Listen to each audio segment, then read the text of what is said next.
जय हिंद बच्चों। आज के इस वीडियो में हम बात करने वाले हैं वैद्युत क्षेत्र, बिंदु आवेश के कारण वैद्युत क्षेत्र और आवेशित बलय के कारण वैद्युत क्षेत्र। आवेशित बलय का मतलब होता है चार्ज्ड रिंग के कारण वैद्युत क्षेत्र की। शुरुआत करते हैं। पहला टॉपिक है हमारा वैद्युत क्षेत्र। देखिए वैद्युत क्षेत्र क्या होता है। अगर हम वैद्युत क्षेत्र की बात करें तो अभी कूलाम के नियम को जब हम पढ़ रहे थे तो हमने क्या जाना कि किसी भी आवेश या दो आवेशों के मध्य कार्य करने वाला जो बल होता है वो उन आवेशों की मात्राओं के गुणनफल के अनुक्रमानुपाती और उनके बीच की दूरी के वर्ग के व्युत्क्रमानुपाती होता है। ठीक है। अगर हम इसी के बेस पर किसी आवेश के लिए चेक करके देखें, मान लीजिए ये एक आवेश रखा हुआ है Q, ये एक आवेश Q है। इस आवेश के समीप हम एक दूसरा आवेश रखते हैं, ये हमने दूसरा आवेश रखा Q0। देखिए ये जो आवेश है ये क्या करेगा, इसकी जो मात्रा होगी वो थोड़ी सी ज़्यादा होगी और ये क्या करेगा, बल लगाएगा। तो इस आवेश को हम क्या बोलते हैं, इसको हम बोलते हैं स्रोत आवेश। ठीक है। और जो दूसरा आवेश है इस पर बल लगेगा या नहीं लगेगा ये चेक करने के लिए हम इसको लेके आ रहे हैं। तो इस आवेश को हम क्या बोल सकते हैं, इसको हम बोलते हैं परीक्षण आवेश। ठीक। परीक्षण आवेश की जरूरत क्यों पड़ती है या ये परीक्षण आवेश होता क्या है उसके बारे में एक बार समझ लेते हैं। देखिए मान लीजिए यहाँ पर हमने ये आवेश क्यों रखा, इस आवेश का जो बल होगा कहाँ तक कार्य करेगा या नहीं करेगा ये निर्भर करता है दो कारकों पर, इस आवेश की मात्रा पर और दूसरा कि जहाँ पर हमें बल पता करना है उस बिंदु की दूरी क्या है। तो बल कार्य करेगा या नहीं करेगा ये पता लगाने के लिए हम एक दूसरा आवेश लेके आते हैं, उस आवेश को बोलते हैं परीक्षण आवेश। ठीक। अब समझ लीजिए, मान लीजिए यहाँ पर आपका एक स्रोत आवेश रखा हुआ है Q। परीक्षण आवेश को आप यहाँ से इस बिंदु पर रखते हैं, मान लीजिए Q0 रखा है बिंदु 1 पर, इस पर कुछ ना कुछ बल लग रहा होगा। हम इस आवेश को क्या करते हैं, हम इस आवेश को यहाँ से उठाते हैं, थोड़ा दूर ले जाते हैं, हम इस बिंदु 2 पर ले जाते हैं, पॉइंट 2 पर। यहाँ पर भी बल लगेगा, मान लीजिए यहाँ पर बल थोड़ा सा दूर जाएंगे तो बल कम होगा, हम और आगे ले जाएंगे तो बल और कम होगा तीसरे बिंदु पर। तो यहाँ से एक निष्कर्ष ये निकलता है कि किसी भी आवेश का जो बल होता है वो एक निश्चित क्षेत्र में ही कार्य करता है। जैसे आपने चुंबक के बारे में भी देखा होगा, दो चुंबकें एक दूसरे को आकर्षित या प्रतिकर्षित केवल एक निश्चित क्षेत्र तक, निश्चित दूरी तक ही करती हैं, उसके बाद वो एक दूसरे पर कोई भी आकर्षण या प्रतिकर्षण बल आरोपित नहीं करती। वैसे ही आवेशों की भी बात करें तो आवेश भी एक दूसरे पर एक निश्चित दूरी तक ही बल लगाते हैं। और जब इनके बल की बात की गई तो जैसे जैसे हम दूर जाएंगे तो इन पर लगने वाला बल क्या होगा, कम होगा। परीक्षण आवेश पर लगने वाला बल धीरे धीरे कम होता जाएगा और एक रेंज ऐसी भी आएगी जिसके बाद ये बल इतना कम हो जाएगा कि हम उसको शून्य मान लेते हैं। तो निष्कर्ष ये निकलता है कि किसी भी आवेश का बल एक निश्चित क्षेत्र में ही कार्य करता है, एक निश्चित रेंज में ही कार्य करता है, उसी क्षेत्र को वैद्युत क्षेत्र कहते हैं। तो फिर से समझ लीजिए वैद्युत क्षेत्र होता क्या है, किसी भी आवेश के चारों ओर एक ऐसा क्षेत्र होता है जहां तक उस आवेश के बल का अनुभव किया जा सकता है। मान लीजिए ये एक आवेश है और इसके चारों तरफ हम मान लें कि ये केवल इतने ही क्षेत्र में इसके बल का अनुभव किया जा सकता है, या यूं कहें कि केवल इतने ही क्षेत्र में इसका बल कार्य करता है। तो ये पूरा जो क्षेत्र है, पूरा जो स्थान है, इसी स्थान को हम बोलेंगे वैद्युत क्षेत्र। वैद्युत क्षेत्र किसी स्थान पर उपस्थित है या नहीं है इसके लिए हम एक दूसरा आवेश लेके आते हैं। अगर आवेश पर बल लग रहा है तो वैद्युत क्षेत्र है, नहीं लग रहा है तो वैद्युत क्षेत्र नहीं है, और उसी आवेश को हम बोलते हैं परीक्षण आवेश। परीक्षण आवेश हमेशा धनात्मक लिया जाता है और परीक्षण आवेश का मान इतना न्यून लिया जाता है कि वो दूसरे आवेश के वैद्युत क्षेत्र को प्रभावित नहीं करता।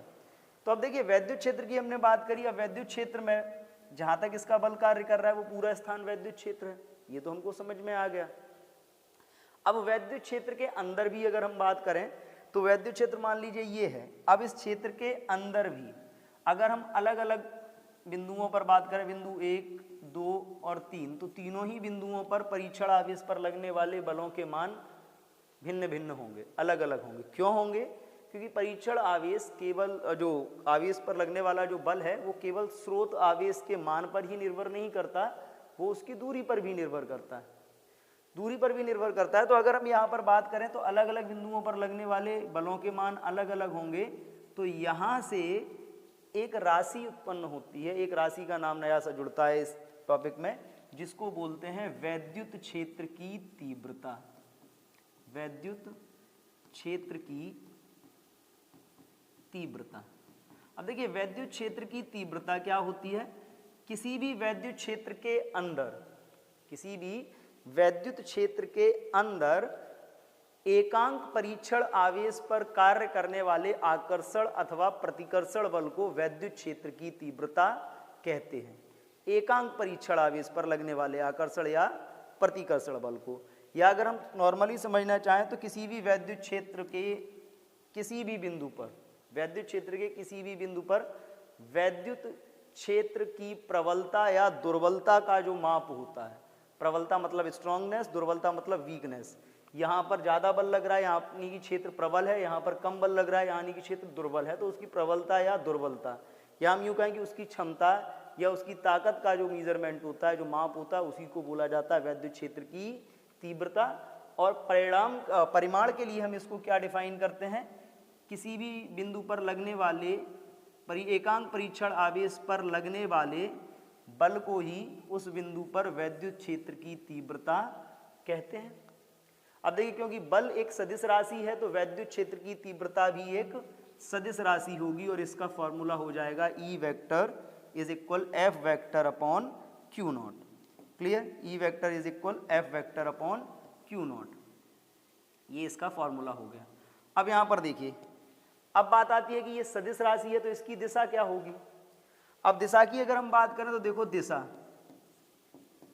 मान लीजिए कि यहाँ पर एक प्लस Q आवेश रखा हुआ है, ये एक परीक्षण आवेश Q नॉट है, तो वैद्युत क्षेत्र की दिशा भी बेटा वही होगी जो परीक्षण आवेश पर लगने वाले बल की होगी। अब ये धनात्मक आवेश है, परीक्षण आवेश भी धनात्मक होता है, तो ये प्लस Q यानी कि ये धनावेश क्या करेगा? परीक्षण आवेश को प्रतिकर्षित करेगा और किधर की ओर बल लगाएगा? बाहर की ओर। अगर यहीं जो स्रोत आवेश है हमारा धनावेश की जगह ऋणावेश होता, तब क्या होता? तब देखो परीक्षण आवेश पर लगने वाला जो बल होता वो आकर्षण बल होता। क्या होता? ये बाहर की तरफ लग रहा था, इस पर लगने वाला बल अंदर की तरफ है, तो परीक्षण आवेश पर लगने वाला बल अंदर की तरफ होता। तो यहां से हमें दिशा के लिए एक बात पता चलती है कि जो धनावेश है, धनावेश का वैद्युत क्षेत्र बाहर की ओर, जबकि जो आपका ऋणावेश है, ऋण आवेश का अंदर की ओर होता है। ऋणावेश का जो वैद्युत क्षेत्र होता है वो कैसा होता है? अंदर की ओर।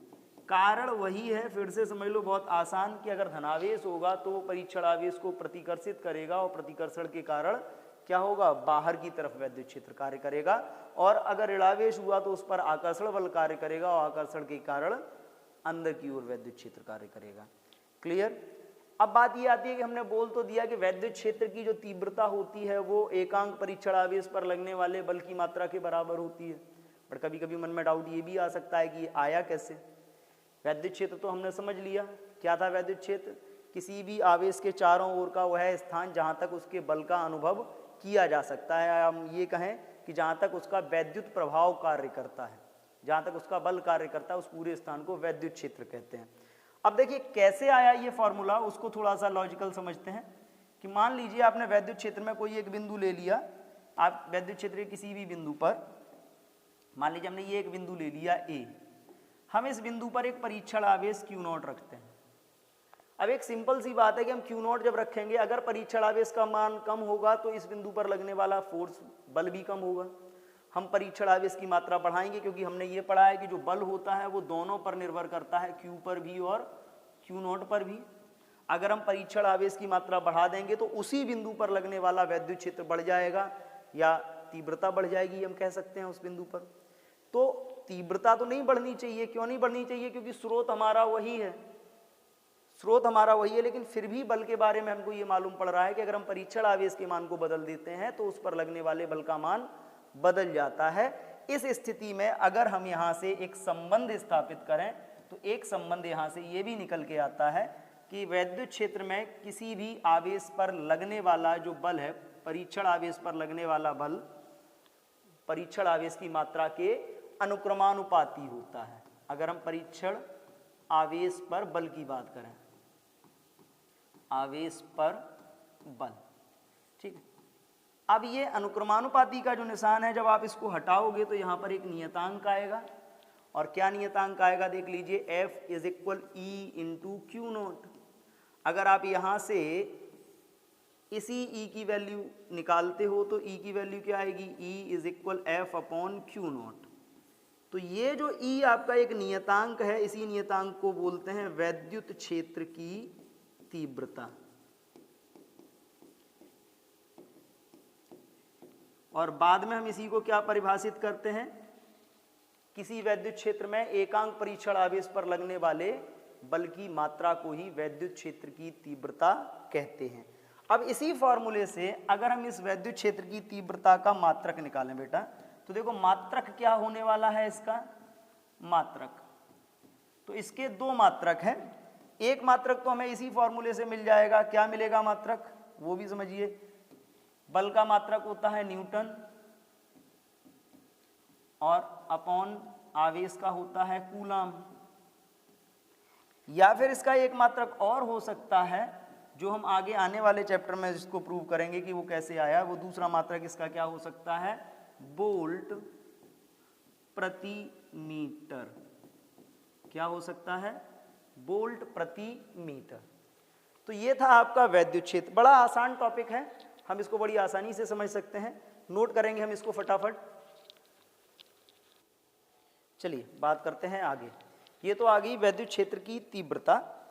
अब इस वैद्युत क्षेत्र की तीव्रता के लिए हम बात करें, अगर हमें बल मालूम है और परीक्षण आवेश की मात्रा मालूम है, परीक्षण आवेश का मान मालूम है, तो हम किसी भी बिंदु पर वैद्युत क्षेत्र की तीव्रता निकाल सकते हैं। परंतु यदि मान लीजिए आपको केवल आवेश दिया जाए, स्रोत आवेश दिया जाए और एक निश्चित दूरी आपको दे दी जाए, फिर कहा जाए कि वैद्युत क्षेत्र की तीव्रता निकालिए, तो डायरेक्ट इस फॉर्मूले से तो हम नहीं निकाल सकते। उसके लिए हमें एक दूसरे फॉर्मूले की जरूरत पड़ेगी। तो हम उसी फॉर्मूले पे चलने वाले हैं, बात करते हैं उसी की। तो नेक्स्ट टॉपिक है हमारा बिंदु आवेश के कारण वैद्युत क्षेत्र। मान लीजिए एक आवेश, स्रोत आवेश Q है, जो किसी भी बिंदु पर रखा हुआ है। हमें इस स्रोत आवेश से r दूरी पर स्थित एक बिंदु A पर वैद्युत क्षेत्र की तीव्रता ज्ञात करनी है, इस बिंदु आवेश के कारण।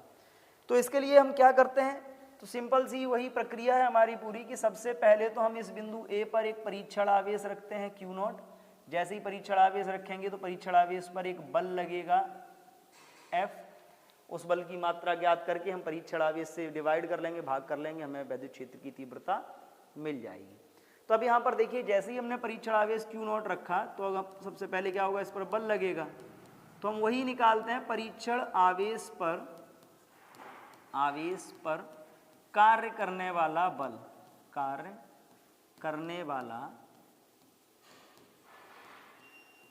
अब बेटा देखो, परीक्षण आवेश पर कितना बल कार्य करेगा, तो फॉर्मूला आपने पढ़ा है, F वेक्टर इज इक्वल क्या होता है, F vector is equal 1/4 pi epsilon naught Q into Q not upon R square into R cap.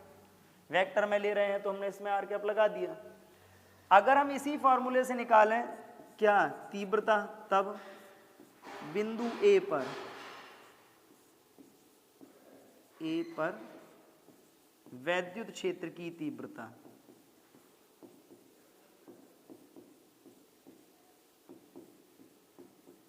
बिंदु A पर वैद्युत क्षेत्र की तीव्रता कितनी होगी, तीव्रता भी समझ लीजिए। फॉर्मूला आपने क्या पढ़ा है, E vector is equal F vector upon Q not. E vector is equal F vector upon Q not. अगर हम यहाँ पर मान रखें इस फॉर्मूले में तो क्या आएगा, E vector is equal 1/4 pi epsilon naught Q into Q naught upon R square into R cap, ये F का मान हो गया अपॉन क्यू नॉट। अब जरा देखिए इसमें अगर हम बात करते हैं तो यहाँ पर क्या हो सकता है, यहाँ पर जो कैंसिल हो रहा है इससे ये कैंसिल होने के बाद फाइनली हमारे पास बच के आ रहा है, उसकी बात करते हैं। क्या बचा हमारे पास उसको समझते हैं। देखिए यहाँ से हमारे पास बच रहा है E vector is equal 1/4 pi epsilon naught into Q upon R square into R cap. ये जो आपका आर कैप लगा हुआ है ये सदिश के लिए है, और अगर हम इसको अदिश में लिखें तो यही फॉर्मूला अदिश रूप में कैसा दिखाई देगा, E is equal 1/4 pi epsilon naught into Q upon R square. Vector हट गया मतलब आर कैप हट गया, एक अंक सदिश भी हट गया उधर से, ठीक है। तो ये फॉर्मूला हमारा निकल के आया है किसका, वैद्युत क्षेत्र की तीव्रता का किसी बिंदु आवेश के कारण। बहुत सिंपल तरीका है।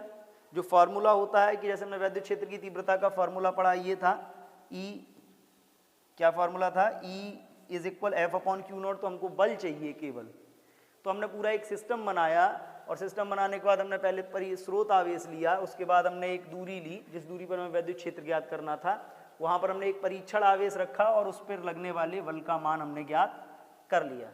इसी बल में हम परीक्षण आवेश की मात्रा से भाग कर लेंगे तो जो हमारे पास आएगा वही बिंदु आवेश के कारण वैद्युत क्षेत्र का फॉर्मूला होगा।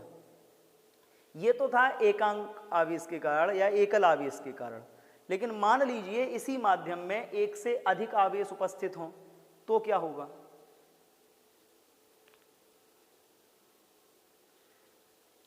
तो जब एक से अधिक आवेश उपस्थित होंगे तो उसके लिए देखिए, उसके लिए हम प्रयोग करते हैं अध्यारोपण का सिद्धांत। अध्यारोपण का सिद्धांत समझ लीजिए थोड़ा किस तरीके से हमको करना है कि मान लीजिए किसी बिंदु पर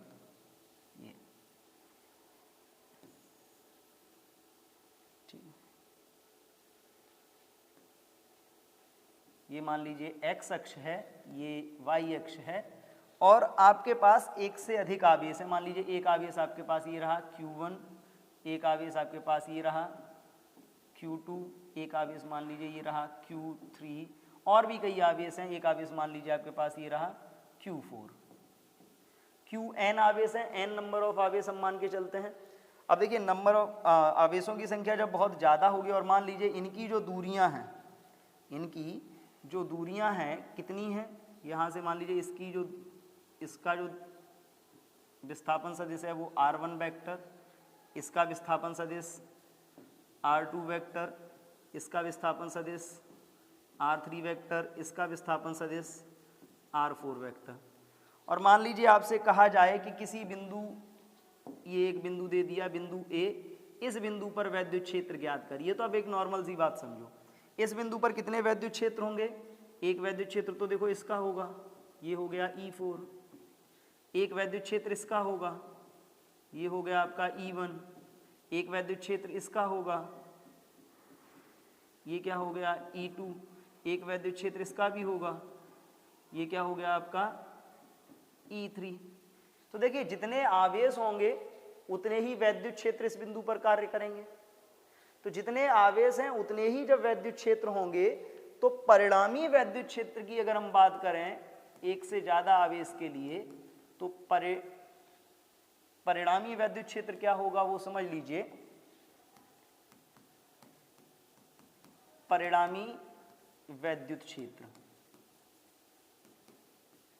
अब देखिए परिणामी वैद्युत क्षेत्र के लिए, क्योंकि वैद्युत क्षेत्र एक सदिश राशि है और सदिश राशि के लिए आपको मालूम है कि हम सदिश योग का नियम लगाते हैं। क्या होगा, जो नेट मतलब टोटल इलेक्ट्रिक फील्ड होगा वो किसके इक्वल होगा, वैद्युत क्षेत्र E1 vector plus E2 vector plus E3 vector and up to En, जितने भी इसमें होंगे हम उन सबको क्या कर सकते हैं, ऐड कर सकते हैं। अगर इन सब में बात करी जाए तो इन सब में देखिए एक चीज कॉमन आने वाली है, वो होगा इसका कांस्टेंट। तो क्या फॉर्मूला आएगा इसका, क्या आने वाला है वो भी समझ लीजिए। ये आपका आएगा 1/4 पाई एप्सिलॉन नॉट, सब में कॉमन होगा। ये आपका E1, ये आपका E1 है तो इसके लिए क्या रहेगा Q1 upon R1 square into R1 cap plus Q2 upon R2 square into R2 cap plus Q3 upon R3 square R3 cap, ये कितने तक जाएगा Qn upon Rn square into Rn cap. ठीक है, अब अगर हम इसको चाहें तो हम इसको समेशन के फॉर्म में लिख सकते हैं। क्या लिखा जाएगा समेशन के फॉर्म में, वो भी आपको मालूम है। समेशन के फॉर्म में ये क्या आएगा वो समझ लीजिए। इसका जो टोटल आपका आएगा E is equal 1 upon 4 pi epsilon naught into summation I is equal 1 से I इज इक्वल n तक, I इज इक्वल 1 से I इज इक्वल n तक क्या होगा QI upon RI square. Clear. और अगर वेक्टर लगा है तो आगे आप वेक्टर भी लगा सकते हो। तो ये आ गया वैद्युत क्षेत्र के अध्यारोपण का सिद्धांत। अध्यारोपण के सिद्धांत का मतलब केवल इतना सा है कि अगर किसी माध्यम में एक से ज़्यादा आवेश उपस्थित हैं तो किसी भी बिंदु पर कुल वैद्युत क्षेत्र कितना होगा, तो बेटा उसके लिए समझ लिए जितने आवेश सिस्टम में होंगे उतने ही वैद्युत क्षेत्र होंगे। क्योंकि वैद्युत क्षेत्र सदिश राशि है तो उस बिंदु पर कार्य करने वाले कुल वैद्युत क्षेत्र के लिए हम क्या करेंगे, सारे आवेशों के वैद्युत क्षेत्र का सदिश योग कर लेंगे। फटाफट नोट कर लीजिए इसको, फिर चलते हैं अगले टॉपिक पर। कुछ क्वेश्चंस भी हैं इसके जिनको हम सॉल्व करेंगे। चलिए चलते हैं आगे, आगे देखते हैं अगला टॉपिक क्या है। आगे है क्वेश्चन, देखिए एक सिंपल सा क्वेश्चन आया। वैद्युत क्षेत्र हमने बात की, बिंदु आवेश के कारण वैद्युत क्षेत्र की बात की। अब इनसे संबंधित कुछ क्वेश्चंस को सॉल्व कर लेते हैं। पहला क्वेश्चन है आपका, एक इलेक्ट्रॉन के कारण निर्वात में 1 मीटर की दूरी पर वैद्युत क्षेत्र की तीव्रता ज्ञात कीजिए। तो अब देखो इसमें क्वेश्चन में अगर बात करें तो क्या क्या गिवन है, सबसे पहले वही नोट करेंगे। गिवन क्या क्या है, सबसे पहले तो दूरी दी गई है r कितनी 1 मीटर। अब मीटर में दी है तो इसे बदलने की जरूरत है नहीं। दूसरा दिया गया है आवेश। अब अगर मन में ख्याल आ रहा है कि आवेश कहाँ है, तो देखो ये इलेक्ट्रॉन, इलेक्ट्रॉन क्या होता है, एक आवेशित कण है। तो इलेक्ट्रॉन कितना आवेश दिया है 1.6 इंटू 10⁻⁻⁻19 कूलाम। पता हमें क्या करना है, वैद्युत क्षेत्र पता करना है। फटाफट हम इसको सॉल्व कर लेंगे, कोई ज़्यादा टाइम भी नहीं लगने वाला है। क्या होगा इसका सॉल्यूशन, देखिए सॉल्यूशन। अगर हम इसके वैद्युत क्षेत्र की बात करें तो कितना होगा वैद्युत क्षेत्र इसका, E इज इक्वल, फार्मूला आपने क्या पढ़ा है 1/4 pi epsilon naught into Q upon R square. रखेंगे मान 1/4 पाई एप्सिलॉन नॉट का मान होता है 9 इंटू 10⁹। Q का मान है 1.6 इंटू 10⁻⁻19 अपॉन R मतलब 1 का स्क्वायर। सब कुछ सॉल्व करोगे तो ये आपका आएगा, देखो 9 का मल्टीप्लाई करोगे 1.6 में तो ये आएगा 14.4 इंटू 10⁻⁻19। ये प्लस का 9 क्या रह जाएगा 10⁻⁻10। अगर हम इसको थोड़ा सा और कर लें तो ये क्या होगा 1.44 इंटू 10⁻⁻9। और मात्रक इसका क्या होता है न्यूटन प्रति कूलाम। तो देखिए एक सिंपल सा आंसर हमारा आ गया निकल के। क्या आया है आंसर निकल के, फिर से समझ लीजिए, ये आ गया।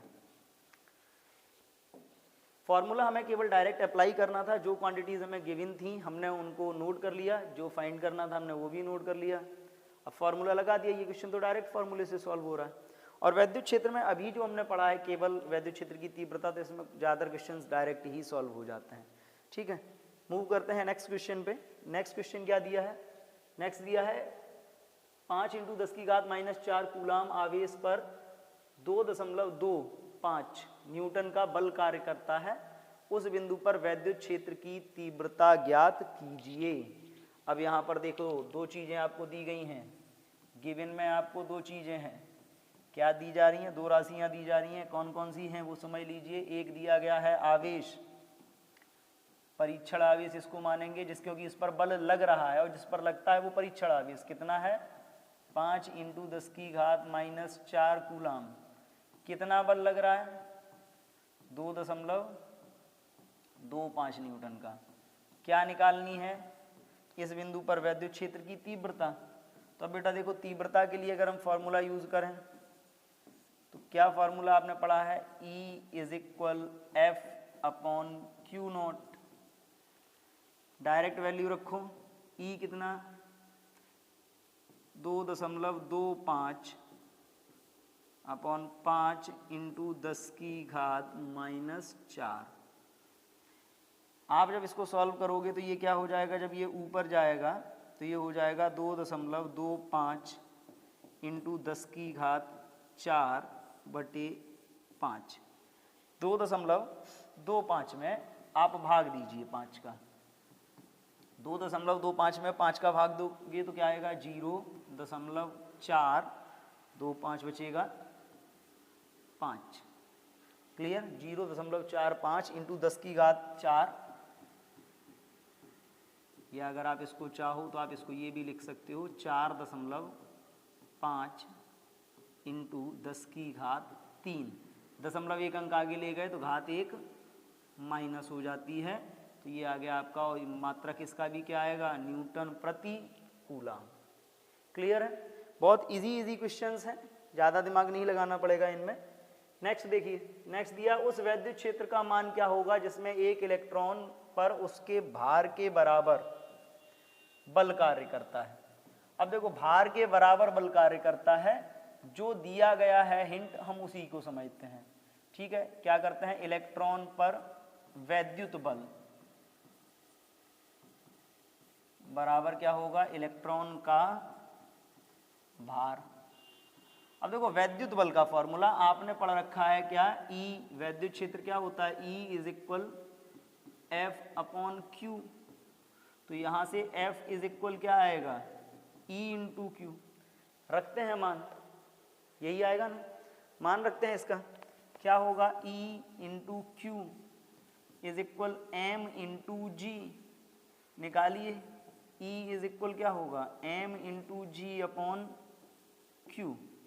मान रखेंगे तो E इज इक्वल, M का मान द्रव्यमान है इलेक्ट्रॉन का, कितना होता है? 9.1 इंटू 10⁻⁻31। जी का मान क्या मान लेते हैं? 9.8। या हम ऐसा करते हैं, जी का मान बहुत इजी कैलकुलेशन अगर मैं करनी है तो हम इसका 10 भी मान सकते हैं, हम करते रहे हैं ये।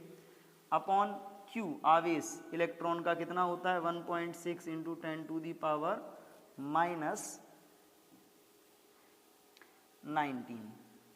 अब जरा देखो, ये ऊपर जाएगा तो कितना होगा? 9.1 अपॉन 1.6 इंटू 10 की घात सॉल्व करो, -19 है, ऊपर जाएगा प्लस का हो जाएगा। ये -19 और 1 20, ऊपर जाके प्लस का 19 और 1 20। 31 में से 20 कम होगा, कितना बचेगा? 10 की घात -11। भाग दे लीजिएगा इसका। 9.1 में 1.6 का जब आप भाग देंगे तो ये आपका आएगा 16×5 = 80। ठीक है, कितना बचेगा? 11, 110, 16 छक्का 96, 14 बचेगा, 16 अट्ठे 128 इंटू 10 की घात -11। क्लियर? ये आ गया आपका न्यूटन प्रति कूलम। ये आया आपका मान, वैद्युत क्षेत्र की तीव्रता जिसमें इलेक्ट्रॉन अपने भार के बराबर बल का अनुभव करेगा। तो जैसा दिया है क्वेश्चन में, जो डिटेलिंग हमको दी जाती है हम उसी क्लू को यूज़ करते हैं, उसी फैक्ट को, उसी तथ्य को यूज़ करते हैं, सॉल्व करते जाते हैं। इतना तो हमको मालूम है कि जो वैद्युत बल है वो E इंटू क्यू होता है और जो भार होता है वो M इंटू जी होता है। मान रख लीजिए M इलेक्ट्रॉन का द्रव्यमान है, वैसे तो दिया जाएगा, नहीं दिया जाता तो आपको मालूम होना चाहिए 12th स्टैंडर्ड में कितना होता है। G 9.8 या चाहे तो हम 10 यूज़ कर सकते हैं, इजी कैलकुलेशन हमारी हो जाए, इसलिए हमने 10 यूज़ किया है। और जो आवेश होता है वो कितना होता है? 1.6 इंटू 10⁻⁻19। अगले क्वेश्चन की तरफ मूव करते हैं, देखते हैं अगला क्वेश्चन क्या है। तो अगला क्वेश्चन आया है, हीलियम के नाभिक के कारण उसमें 1 एंगस्ट्रॉम की दूरी पर वैद्युत क्षेत्र की तीव्रता की गणना कीजिए। अब सबसे पहले तो जो दिया जा रहा है उसके बारे में बात करते हैं। क्या है, गिवन। ठीक है, सॉल्यूशन पे तो हम बाद में चलेंगे, गिवन क्या है वो समझिए। सबसे पहले आपको दिया जा रहा है हीलियम, तो आवेश क्या है, हीलियम नाभिक,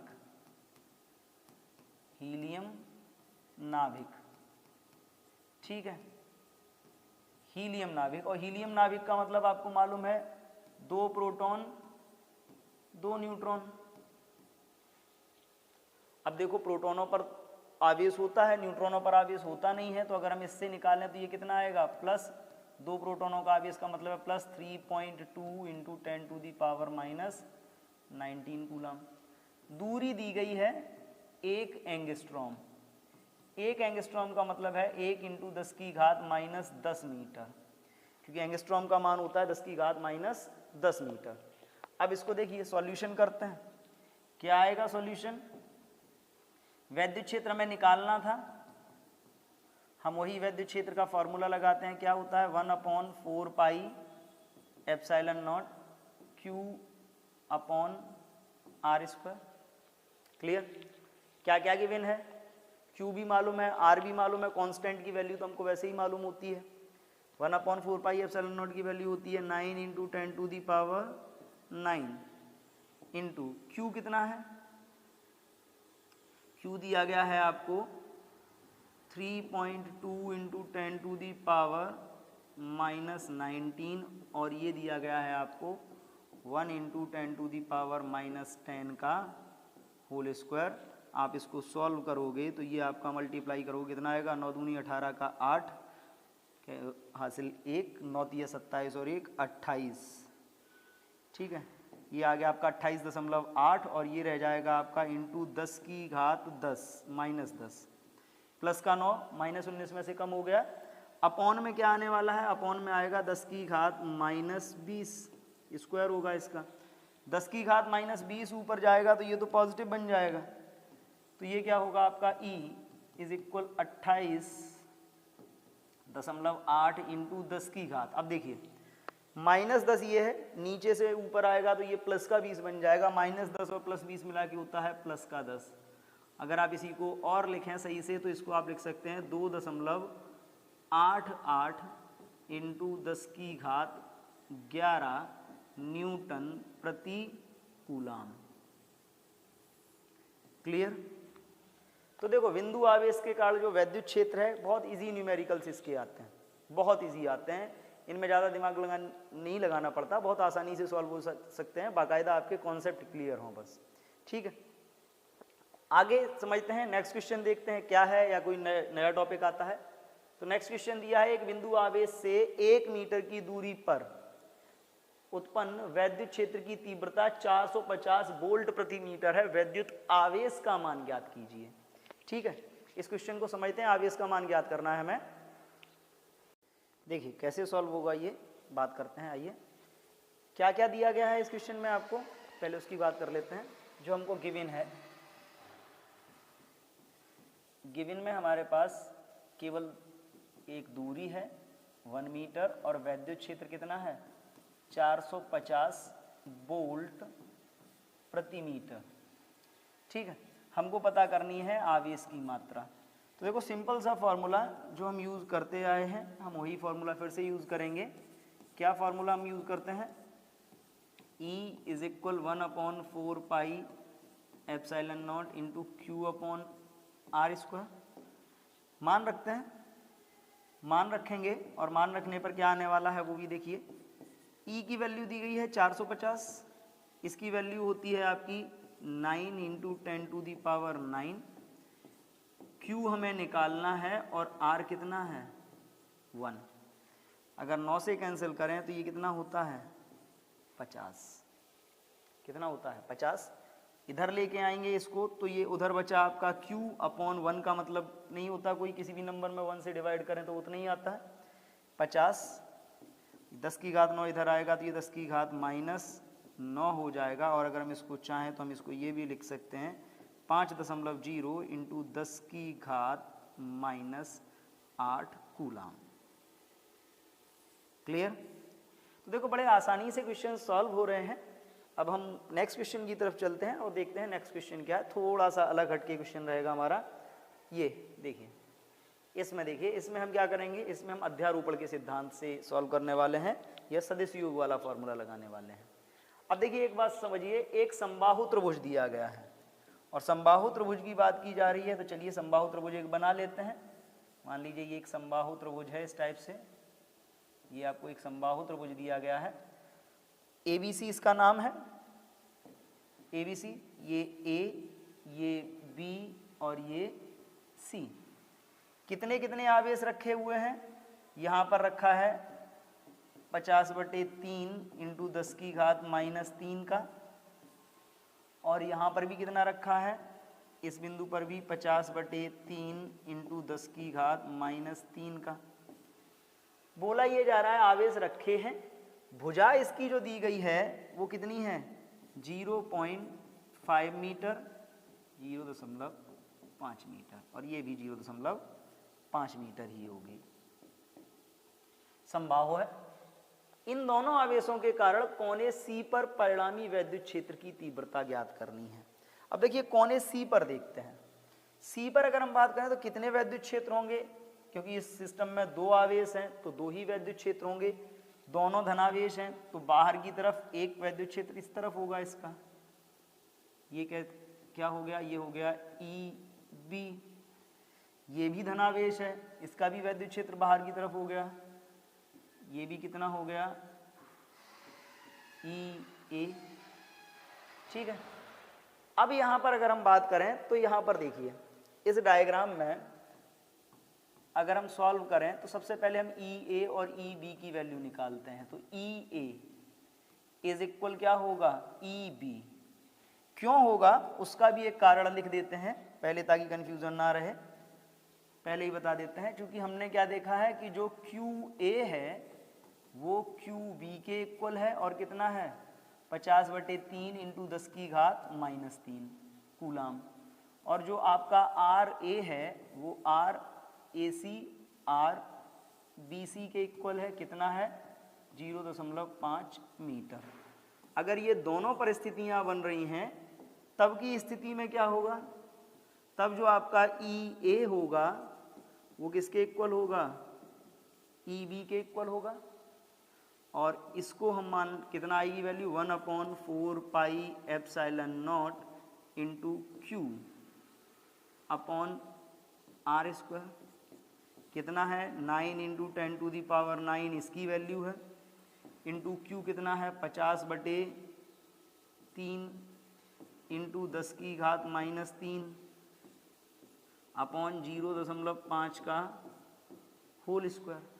अब देखो 3 से इसको अगर हम काट दें सीधा सीधा तो ये 3 हो जाता है, 50 या कितना हुआ 150, गुणा करेंगे तो ये आया आपका 150 इंटू 10 की घात 9 और वो -3 मिला के कितनी हो गए 10 की घात 6 बचेंगे, अपॉन ये आएगा आपका 0.25।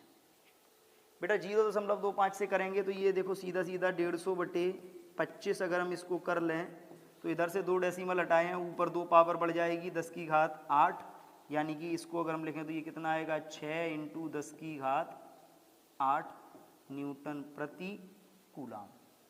ये तो मान आ गया EA और EB का। अब देखो EA EB दोनों के मान हमारे पास हैं, EA का मान है, EB का मान है, ये EB है आपका। अब यहाँ पर जरा देखो समबाहु त्रिभुज है तो ये कोण कितना होगा 60 अंश का होगा, तो ये कोण भी 60 अंश। हमको निकालनी है परिणामी तीव्रता। क्या निकालनी है, परिणामी तीव्रता या कुल तीव्रता।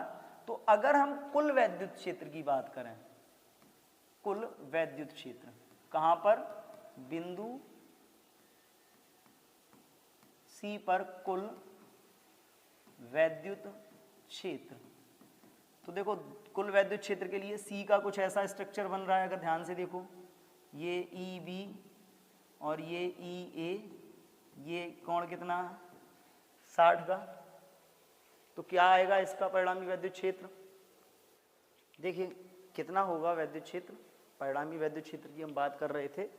तो बेटा देखो परिणामी वैद्युत क्षेत्र कितना होगा, हमने एक सिंपल सा फार्मूला पढ़ा है कि अगर हम E की बात करें तो क्या फार्मूला हम लगा सकते हैं E के लिए, under root E A square plus E B square plus 2 E A E B cos 60।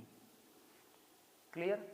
अब इसमें जरा देखो क्या बनेगा, इज इक्वल अंडर रूट, ध्यान से समझना, ई ए और ई बी इक्वल है तो हम इसको क्या लिख सकते हैं 2e a स्क्वायर लिख सकते हैं, प्लस ये भी लिखा जा सकता है 2e a square into cos 60 की वैल्यू कितनी होती है 1/2, तो 2 से 2 कैंसिल और 2 से 2 कैंसिल हो गया तो ये कितना आया, कितना आया, ये आया आपका 3e a square, E A square बाहर आ जाएगा तो ये क्या आएगा ई ए इंटू रूट 3।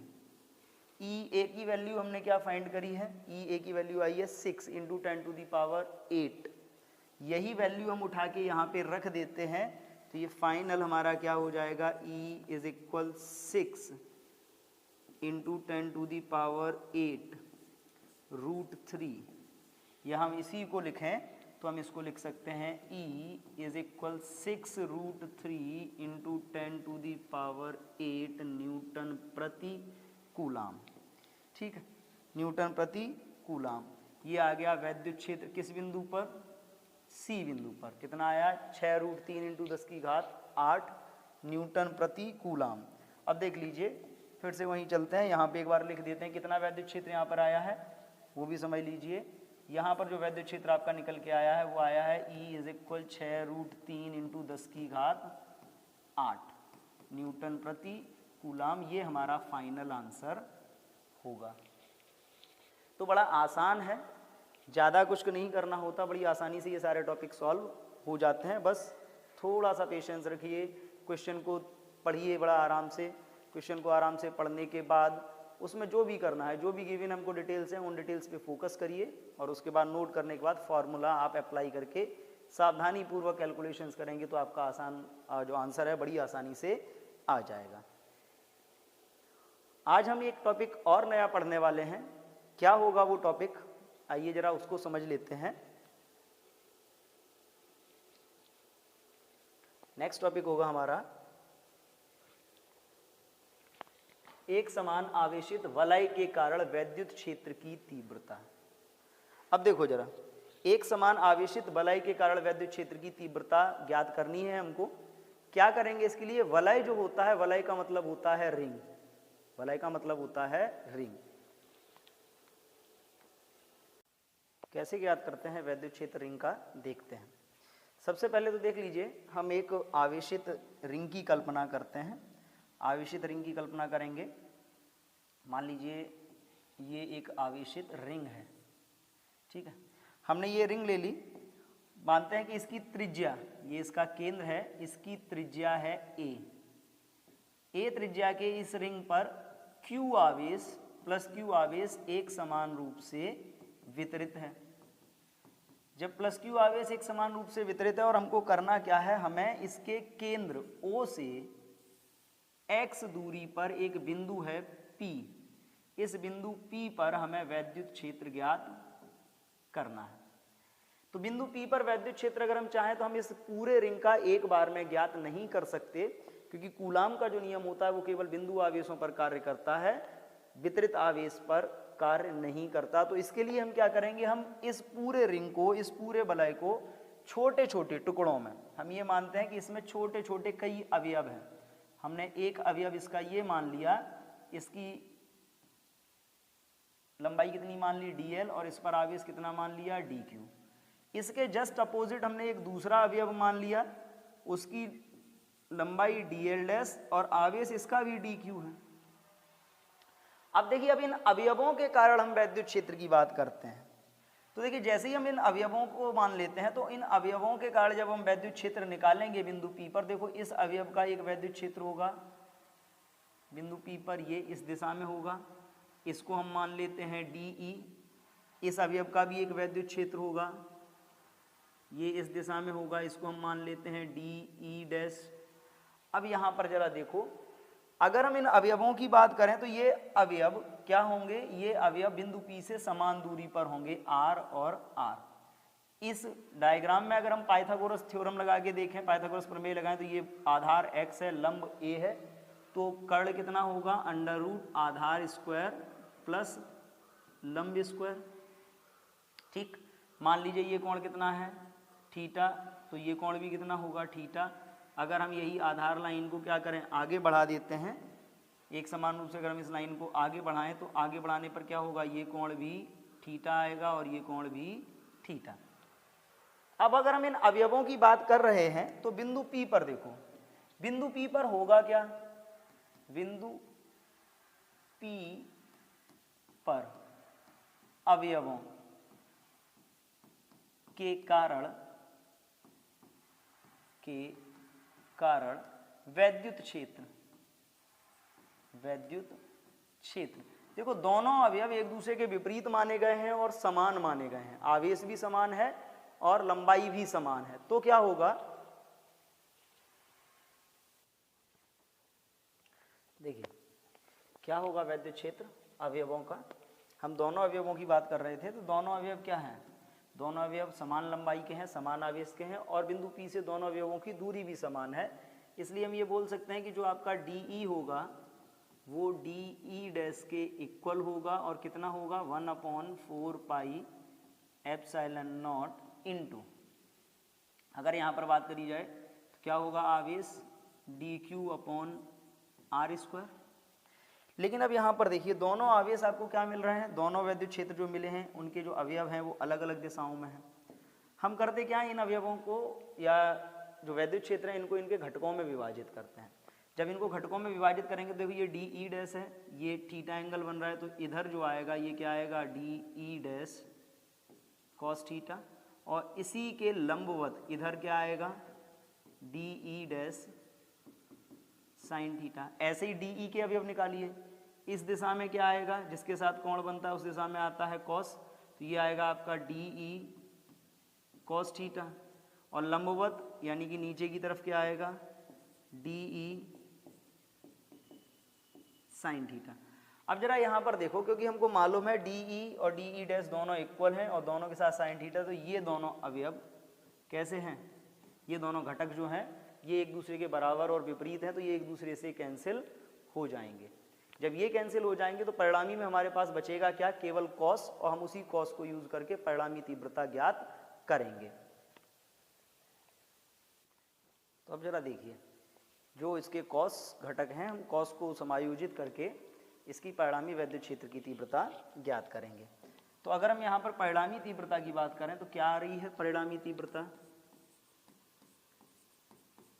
क्योंकि घटक जो साइन वाले थे वो तो कैंसिल हो गए, परिणामी तीव्रता की बात करें तो केवल कॉस वाले बच रहे हैं, और देखो सारे के सारे एक ही दिशा में हैं, तो हम यहाँ पर कर सकते हैं कि जो आपका E होगा वो किसके, समाकलन DE इंटू कॉस थीटा के इक्वल होगा। मान रखते हैं इसका, तो E इज इक्वल समाकलन DE का मान 1/4 pi epsilon naught into DQ/r² into देखो cos theta, theta is equal cos theta क्या होगा, आधार अपॉन कर्ण, आधार x, कर्ण कितना r, तो ये आएगा x/r कॉस थीटा का मान। जो जो नियतांक हैं वो बाहर आ जाएंगे, क्या क्या नियतांक हैं, तो E इज इक्वल नियतांक है आपका 1/4 पाई एप्सिलॉन नॉट नियतांक है, और क्या नियतांक है, x नियतांक है, और r² इंटू r³ नियतांक है, बचा क्या, समाकलन dq। अब देखो ये आप सबको मालूम है कि समाकलन dq जो होगा कितना आएगा, ये q के बराबर आएगा, तो जब ये q के बराबर आएगा तो क्या फॉर्मूला आपका बनेगा यहाँ से, E is equal 1/4 pi epsilon naught into x into समाकलन dq का q/r³, x into q/r³। r का मान अगर हम √x² प्लस a² रखें तो देखो अंडर रूट का मतलब होता है घात 1/2, और घात 1/2 का होल क्यूब होगा तो घात 3/2 बन जाएगी, और जब ये 3/2 घात बन जाएगी तो फाइनल हमारे पास क्या आएगा वो समझ लीजिए, तो फाइनल आएगा आपका E is equal 1/4 pi epsilon naught into x into Q upon under root x into Q upon क्या होगा x square plus a square की होल पावर 3/2। ठीक है, तो बड़ा आसान तरीके से हम इसको सॉल्व कर सकते हैं। केवल हमें क्या करना है कि दो घटक मानने हैं, उन घटकों के बाद क्या करना है, उनको ये आ गया आपका, चलिए इसमें आएगा नहीं तो यूज़ कर लेते हैं। ये क्या होगा, ये रहा आपका इस तरीके से। ठीक, ये आ गया। तो बड़ी आसानी से कि आपने दो घटक मान लिए, दो अवयव मान लिए, दोनों अवयवों के वैद्युत क्षेत्र निकालें। जो वैद्युत क्षेत्र आएंगे उनको हम उनके घटकों में विभाजित कर लेंगे, और जैसे ही हम घटकों में विभाजित करेंगे तो विभाजित करने के बाद जो साइन वाले होंगे वो बराबर और विपरीत हैं तो कैंसिल हो जाएंगे, केवल कॉस बचेगा। तो कॉस को समायोजित करके हम परिणामी तीव्रता ज्ञात कर सकते हैं। और कितनी परिणामी तीव्रता आती है, 1/4πε0 into x into Q upon under root x square plus a square की होल पावर 3। क्लियर, देखते हैं। आज के लिए बस इतना ही। नेक्स्ट वीडियो में हम बात करेंगे इसके आगे। तब तक के लिए जय हिंद, धन्यवाद।